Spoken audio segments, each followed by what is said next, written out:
theater is really about community. There's no way to put it all together without forming a brand new community, which is just the people who come to see that particular show on that particular night. It's very much like church in that when we come together, we might be surprised by the unique thing that happens to us as a result of being there that day. Welcome to Created Creative. I'm Dawn. And I'm Ruth. Are we here? Yeah. It's really good. I can hear you. What I was doing was I kicked my tea over. Yes. So I was walking in it, so I just went and get some more socks. I didn't want to sit here for an hour in soggy socks. No, unacceptable. Unacceptable. Could we have a brief introduction? I'm Todd Davison. I live in Macon, Missouri, up in the north part of the state. I've been here for many years. I've always lived in Kansas, Missouri, or Iowa, so I'm definitely Midwestern. I learn more and more about how that is true as I work with people on the coast. That's the way it is. I am currently artistic director of Maples Repertory Theater in Macon, Missouri, and the founding artistic director. So I've been there. This is our 22nd season, so we're plugging away there. I do many other things because in the Midwest, in a little bitty town, most of the things that I do are non-profity and not lucrative. And so I put together a lot of other things. But I think that what I'm here to talk about is more about producing live theater. So that's what I'm pitching today. That's the hat or the earphones that I have on today. We could have you on every 6 months with a different job. You're like Kirk on the Gilmore Girls. That's right. I'll wear a different hat. I'll be in like a different part of my house. I'll have like different sort of backgrounds. That would be great. So people should know that there are live theaters in maybe a town near you, whenever you're listening. And there's a variety, but this is a professional theater bringing people in from New York in a really tiny town. Like, this is mega impressive. Yeah, there's just 6,000 people here. We just plug away at the things that we do here, and it's where I've lived most of my life, and so I feel at home here. And so in my current work, putting together shows, one of the advantages is if I think, oh yeah, I need a wrought iron settee. Oh, I know where that is. That's on such and such person's back porch or whatever. Or they went in the nursing home, so I bet their kids will let me take that thing to use for the play or whatever. And we get people's clothes and coats. We cast a larger guy a few years ago as an actor, and we needed a winter coat for him. So I thought, I know who's got that. Rob's got that. And so I called him up, and golly, we got a beautiful coat for that. And you're getting physical things from these people. Then I had a scratchy throat during rehearsal. You have some arrangement with Dr. DeLine, and he just saw me, and we never discussed my insurance. And I walked away with a drum. There's people helping in lots of ways. Correct. Yeah, that is very true. And so much of what I would say my life has been about and is about, and how it also relates to what you guys are doing here, is it's really about community. There's no way to put it all together without all kinds of various communities forming a brand new community, which is just the people who come to see that particular show on that particular night. It's very much like church in that we are gathering for a purpose, and we think we know a bit about what the purpose is, but when we come together, we might be surprised by the unique thing that happens to us as a result of being there that day. That's what I do. I put it all together.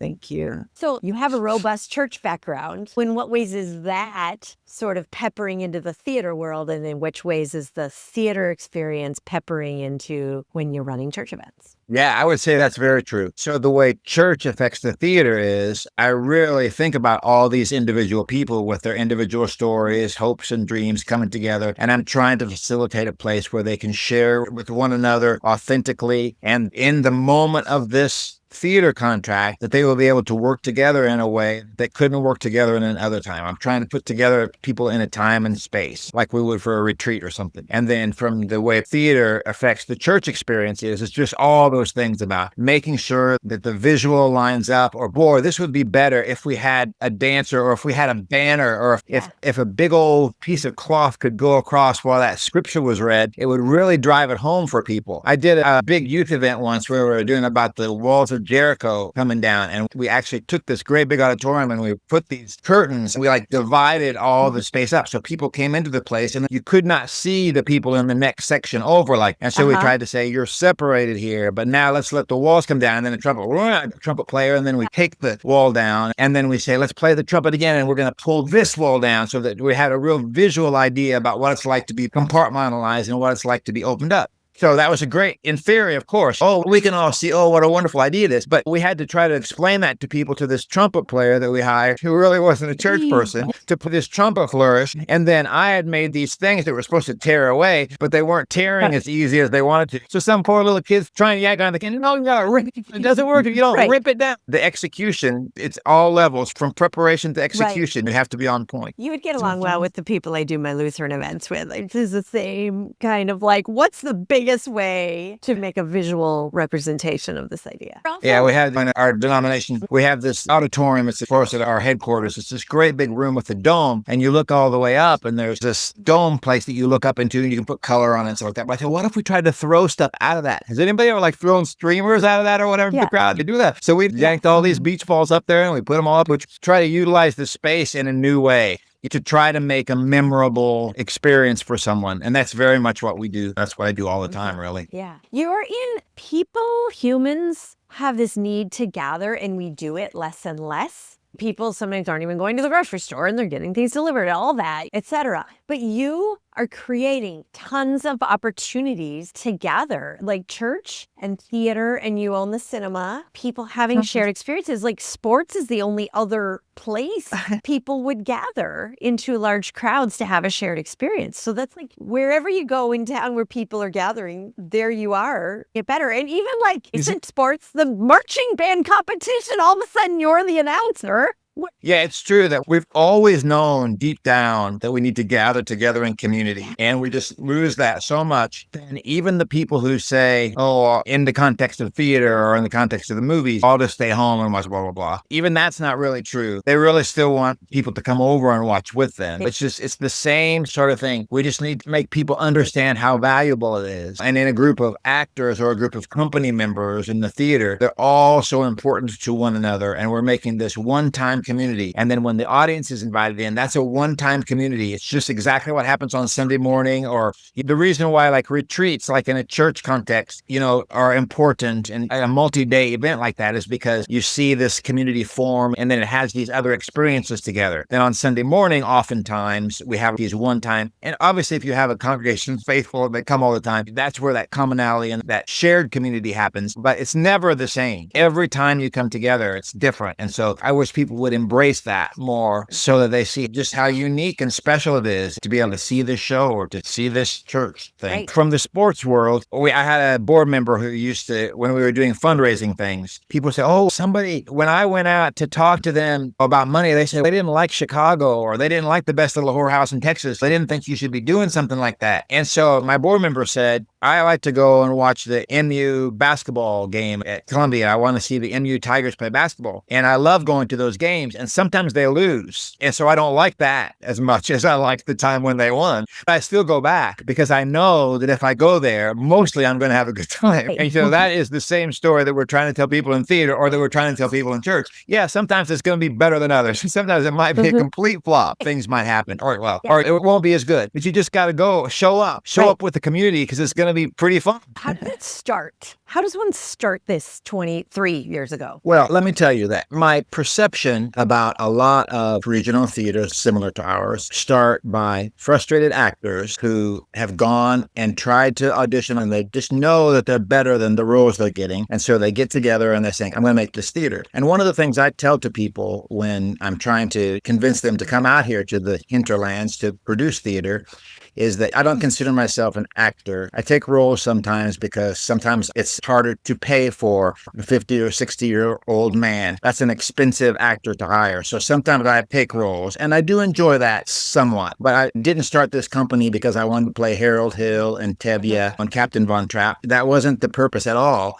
I did it because I liked finding all kinds of different people and putting them together, and then together we create something brand new. You want to be the producer. It's not a means to an end. Yeah, correct. Yep. So you said, how did I start? How it started for me personally was starting in about third or fourth grade for sure. I started doing puppets. So my sister is 3 years older than me, and I roped her into this project. And so then for pretty much fourth grade through, she was 3 years older. So my sophomore year, she went on to college. So pretty much my fourth grade year through freshman year, we did puppet shows all the time. And we did kids' birthday parties, Christmas time. We did all the old ladies clubs and all the Sunday school classes. And we would have not like a regular theater company would, where we have a season of this is the show we're doing this year. Dumbly, we'd made something new up for every show. We had a file that said what it was going to come. Variety shows is what they were, but we made up a new one every one. We have a file that says Ryan Bennett's birthday, 1980 or whatever like that.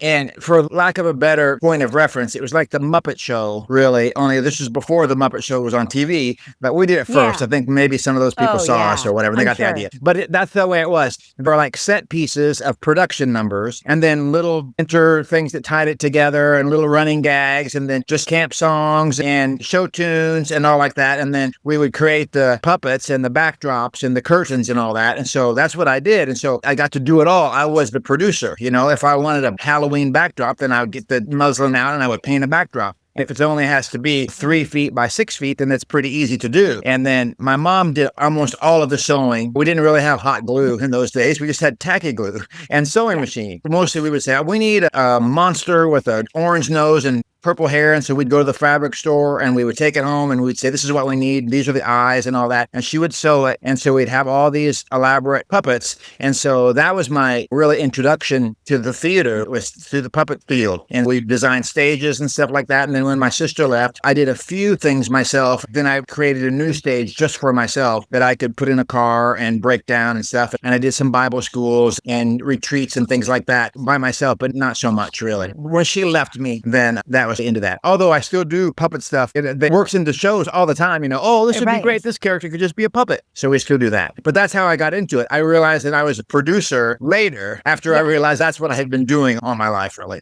I was curious, who selects the shows? Do you select the shows each year? I do. We are a 501c3 nonprofit, so a board of directors really hires me. But the practical reality is that we don't have anyone who wants to take the time to read plays and submit things. You know, I do take people's suggestions, and we've just finished a big polling thing of our audiences, but really I choose them. And then I sell them. I say, this is what we're going to do, and this is the reasons, you know, and I certainly listen to input, but it's my decision, for better or worse. What are the factors? Because sometimes I hear you going, I'd like to do this, but there's too many set pieces for our stage. Like, what are all the factors in choosing a Correct. show? So the number one factor overall is money, of course. And so what happens is, generally in a year, I'll really be excited about some big show. And that's the show that I think people are going to really want to see and that I really want to produce. And then I say, that takes 16 actors or 17 actors. And because it's a big musical, Mamma Mia, we had 19 people on stage. Sound of Music, we had 21 people. So starting with that, then you have to say, how can I utilize those people in the other shows so that I don't have to hire any more people? In the summertime, we try to use people in either 2 or 3 of the main stage shows that we have going. And that saves on housing and travel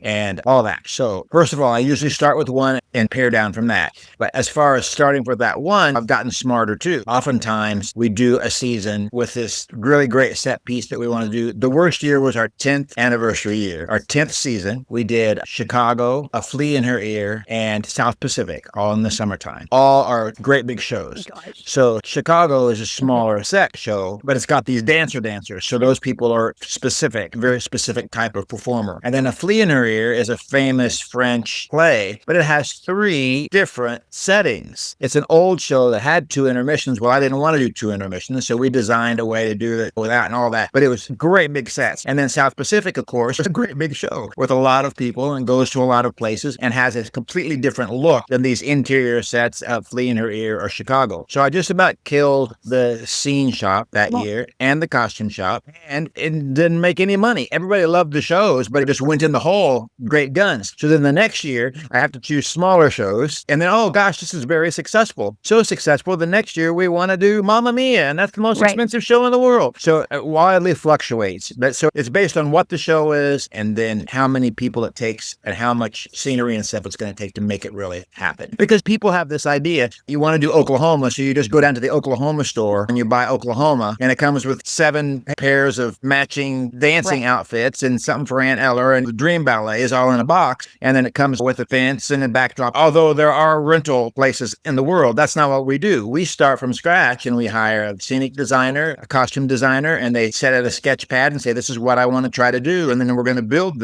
all these things from scratch. And then after our show is done, it's done. It doesn't have a life after that. And that's hard for people to wrap their minds around sometimes. But that's what we do, is we create these interpretations of these pieces for our time and place. Once again, it's very much like church. I was going to say, it's like a sermon. Everyone's got the same gospel, most people around the world. But then everybody's... And we have the same liturgical years come around, and we know, we're going to get ready for Christmas, or we're going to get ready for Resurrection Sunday, or whatever. We're going to spin out Easter into all 50 days.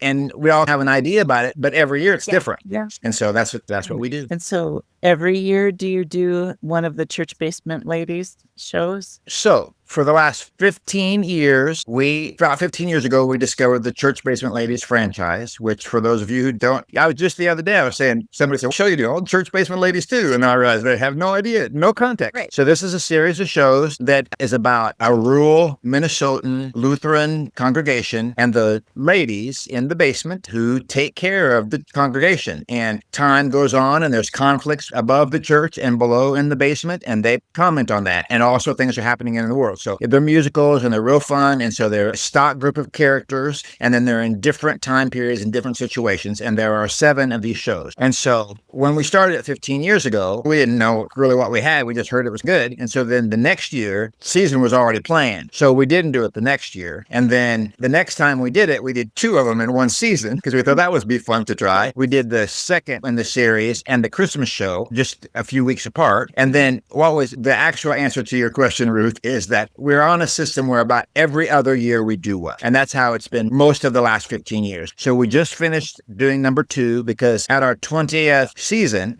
we started again with number 1. And so then last year we didn't have one. So this year we did number 2. So all by rights, we would do the next one the year after next. Excellent. Oh, that's great. Yeah, I wondered about that. What's been the most fun show you produced? Ooh, that's a hard one. Let me program here.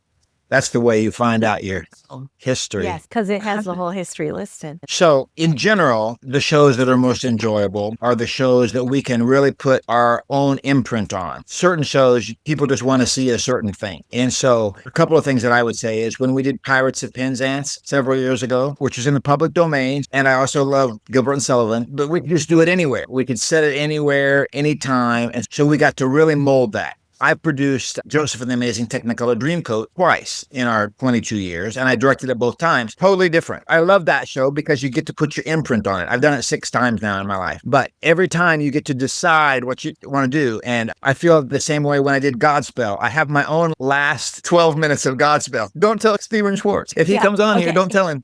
It's all of his material. I just put it together in a little different way to feel a little more hopeful. So anyway, but now when I do it, I can pull that out and say, okay, now here's how I do it. Now, music director, we're going to put this song and we're going to mash this and do this little mashup. And so those kind of shows are the ones that are the most satisfying to me, where people are really surprised. There's a little show called Lucky Stiff that we did very early in our time, and then we did it on our 20th anniversary as a repeat. And it's relatively unknown, but it's just fun because it's also another one of those where really good music and a really nice story, but you can just, it's malleable in that way. I was curious with the different actors that you have in your shows, like how you get actors from far away and how do you recruit your actors? It's pre-COVID and post-COVID, like so many things are in our world. I still go around and hold auditions at a number of places. There is a great big audition called United Professional Theater Auditions. It's held in Memphis, Tennessee each February. And about 80 or 90 companies like myself, theaters, any kind of companies you can think that use singers and dancers, cruise lines, amusement parks, Colonial Williamsburg, theaters like myself, big theaters, small children's theaters. All these producers come here to this place because we see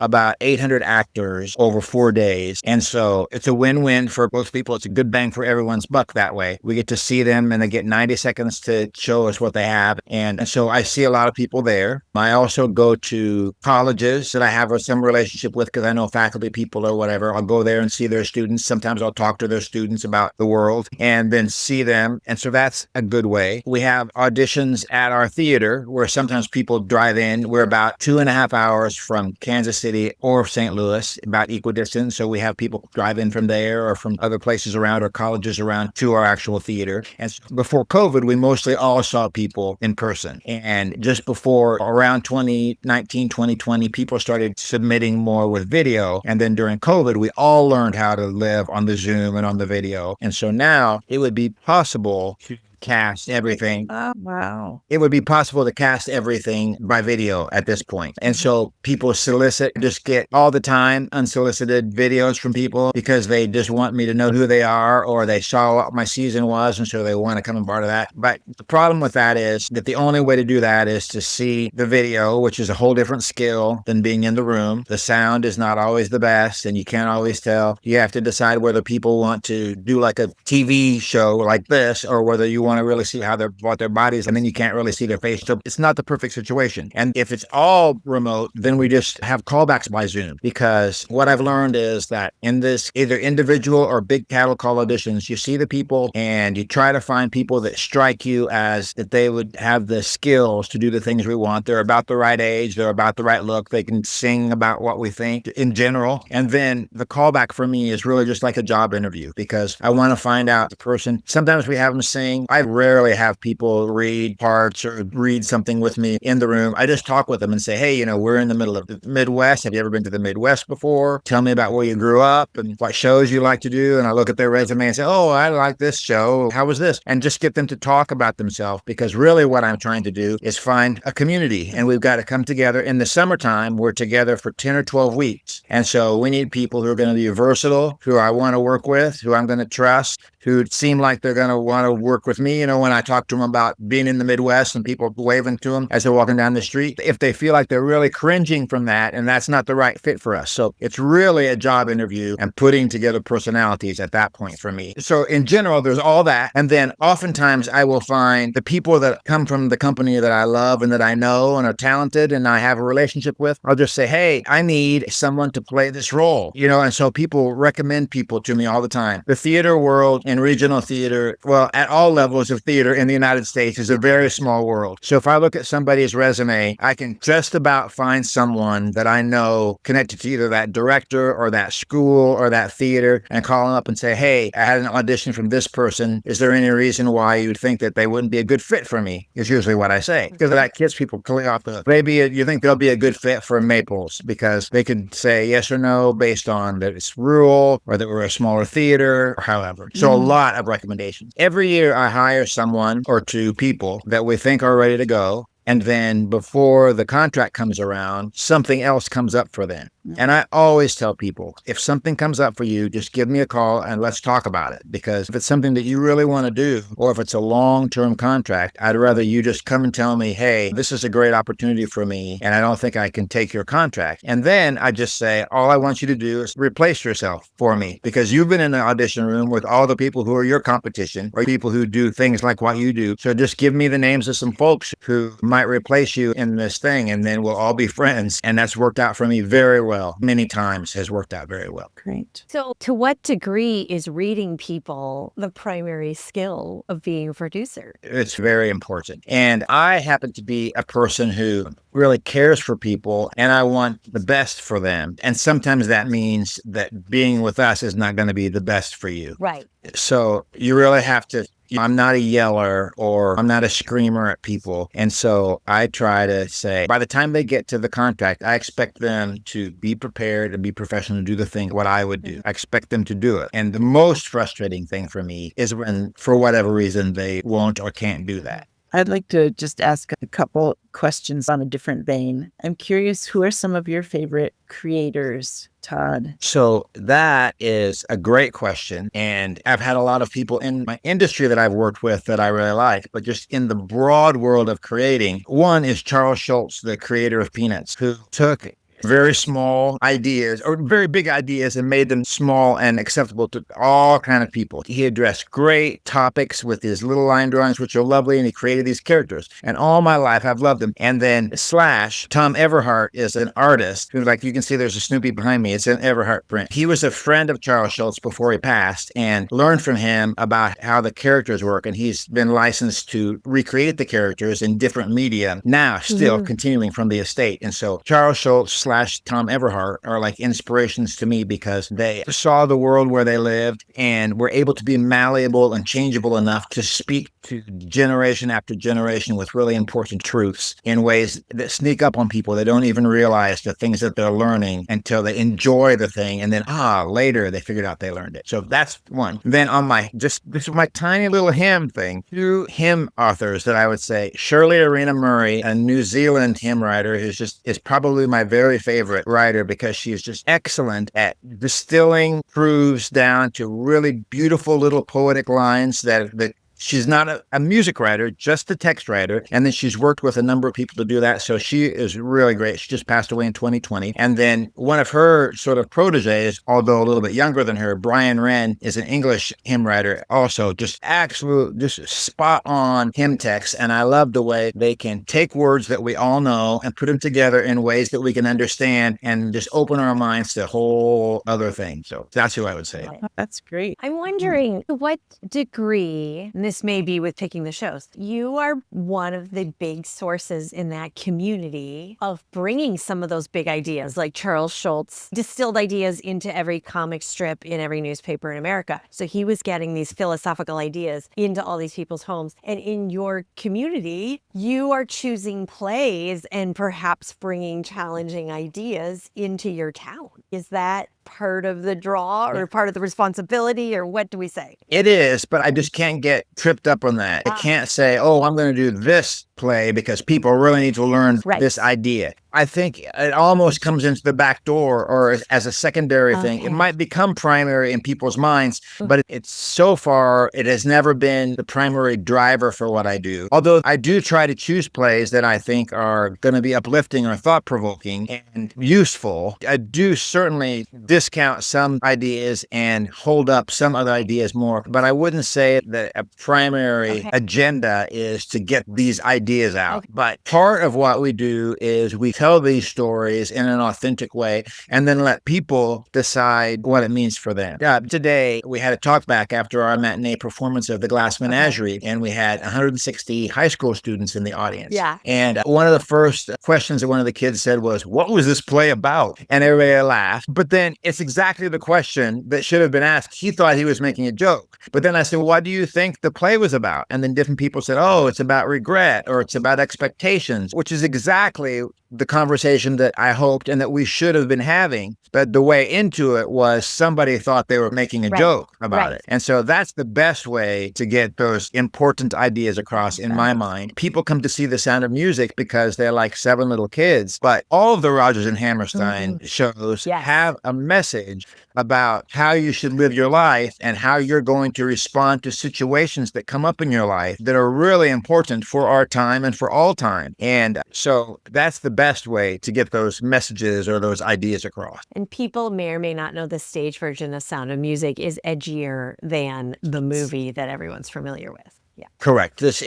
My favorite, the theme song for the idea of The Sound of Music is cut from the movie. It's called There's No Way to Stop It. And it's about how you go along. Are you going to acquiesce to what's happening around you and just say, there's no way to stop what's going on? Or are you going to stand up for yourself and do what's right? And the people singing those songs all make different choices. Yeah, everybody makes different choices. And you can't say exactly who makes the right choice, or some of our favorite characters make choices that we may think have moral ambiguity into them.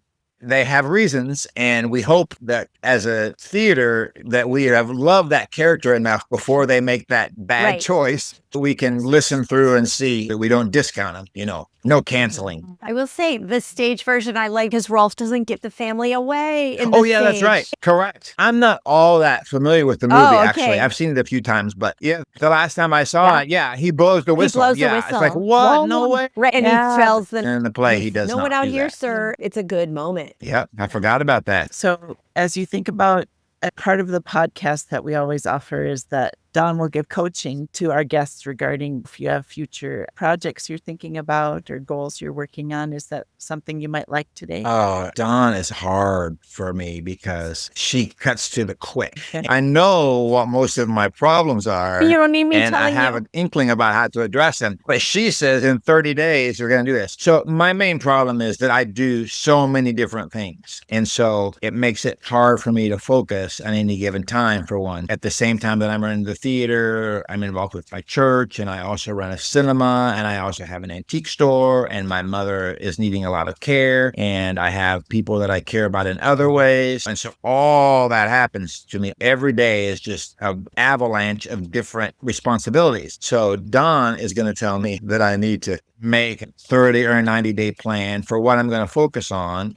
Like that. Don, what would you tell me to do? You need me to do something more specific? Well, what's the actual rub? Because if no one's mad about it, it's not a problem. But at the end of, maybe not the day, but at the end of the week, almost every week, I feel like I have not given my best to any of the things because there's so many balls in the air. Oh, he has so many balls. How do you get all these things done? A lot of times, none of them as good as they could be. And so it's very hard for me to say, among all these good things, where should I be giving my best? And how are you deciding? It's just in the moment. It's almost just whatever's on fire. And so then also, one of the things that I value in creative people and in all people who want to be my friend is curiosity. I'm just very curious about things. And so when I try to focus on something, I very often think, oh, and I have lists and I have piles of books and I have lots of lists of things that I want to get back to. And I listen to somebody say something about an author, and so I write it on a slip of paper and all those kind of things. So I very easily get distracted into other things. And so it's really hard for me to say how I'm going to decide what matters most this week. What if you say C plus is fine and each week you're picking one thing that's A plus instead of feeling bad about it? That's a good way to think about it, because it is true that kind of like in the theater world, like when it comes to tech week or whatever, you just focus on, when I was painting brick for the Glass Menagerie, just 3 days of brick. And I'm real proud of what I ended up doing there, but a lot of things fell by the wayside. And so instead of beating myself over the other stuff, trying to celebrate the things that are good, but then I just think, oh, maybe I've really disappointed somebody with the C plus. C plus is above average. If C is average, C plus is above. And that's true. Also, the guilt is you are projecting that maybe someone else is disappointed. We don't even know. Yeah. They might be, but they shouldn't be. Right. They should demand more. But like you could, if you choose, make a decision to say, I'm going to give what I'm going to give, and others just need to accept the level I can give them. I'm not going to feel bad as long as you communicate it. There are a couple of aspects of my life when I have been able to do that a little bit. And it's true. I didn't die and nobody said, oh, he's a real slacker. No, I don't feel that anyone would say you're a slacker. That's not the word. But here's the thing. I'm 60 years old and I have hundreds of books in my house that I think it would be very interesting for me to give attention to. But in my life, I'm not going to have enough time to do all of the things. I'm really understanding that there's less before than there is behind. And so oftentimes it can be debilitating as I try to choose what to do. Yeah. The rub is you're tired, or like, what is the problem we're solving? I think the biggest rub for me is just that feeling that I'm not giving the best to any of it. So, yeah, so maybe A and C plus is a good way for me to think about things, because I am often kind of event or deadline oriented just because of the way my life is organized. And so I'm pretty good about getting things across the finish line, sometimes to the detriment of well-being or other things. I'm wondering what would shift for you if you declare what the C plus is going to be instead of, oh, I guess I never got to that. Yeah, if on my month-long to-do list, if I really did tick off which were going to be the focus and which were going to be the secondary, instead of making everything, because I do have a tendency to think everything is just as important. No, there could be a couple B's, but like 2 things can be A plus, depending on how specific you are. Because even open a show, it's like the brick could be amazing, and the mouse, it's like C plus. Just get it done. Yeah. But declaring it as opposed to letting it to you, then you're not like a victim of the no time or a victim of the urgency of something else. You're like, I chose this as the C plus. It gives you agency. Yeah, I could see how that could be freeing. Let me ask you this. How do you see your creativity and your spirituality connect? I think that the force of creativity me in the arts and in spirituality is the same. The spirit, God is creative. If God is anything,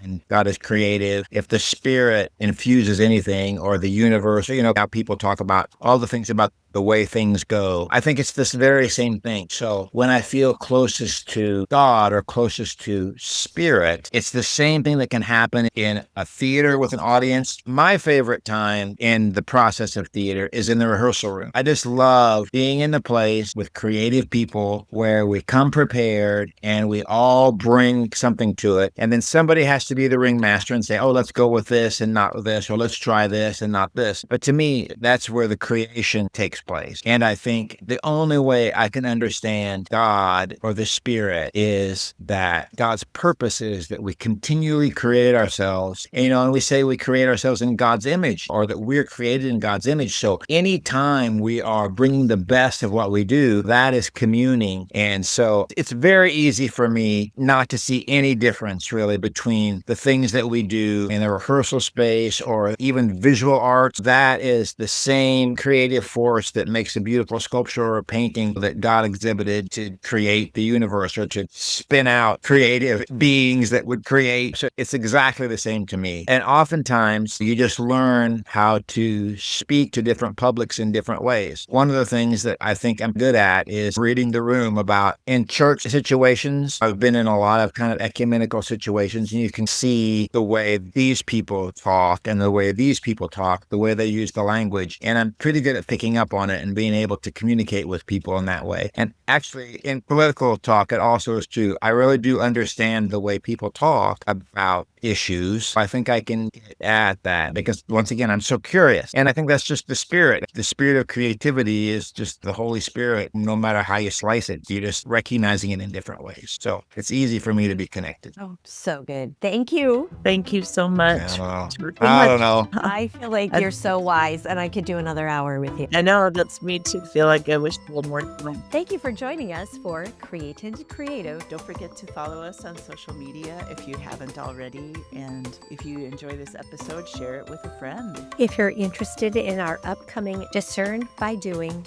6-month group coaching, we have one starting at the beginning of November for anyone in transition around their call or their ministry adjacent job. You can go to discernbydoing.com to learn more. And go create something! Go create something.